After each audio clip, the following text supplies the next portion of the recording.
Anak niyo ba to? Gwapo ng anak mo na yan, pang-artista. Ano pangalan mo, sir? Neil po, Neil Del Rosario. Neil Del Rosario. So, taga ano ka rin? Marilao, Bulacan. Marilao, Bulacan.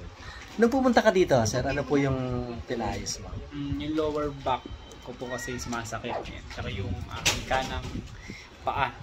Ngayon ay nakorek na po. Okay na. Nagulat siya eh. Kasi sabi ko sa kanya, masakit lang yung kanang paa. Pero ang may problema talaga doon, yung kaliwa. So, pag nakorek yung kaliwa, mawawala yung masakit sa kanang paa at saka sa lower back. Isang biyahe lang yon. Totoo ba? Totoo? Okay na po. Nakaka-squat na nung ayos. Tsaka nakaka-bend na ng ano. So, para kang na-reset, ano? Yun po yung ginagawa natin, parang reboot. Binabalik lang natin sa dati yung alignment ng buto. Pag nakorek yon, so lahat ng problema mawawala. Okay po, ayos po. Ayos. Ano masasabi mo, sir? Recommended. Recommended. Salamat sa Diyos. Salamat Na? Magpapasalamat tayo sa Panginoon kasi siya yung nagbigay nito. So, sa Diyos tayo magpasalamat. Na? Thank you. Okay. Salamat sa Diyos.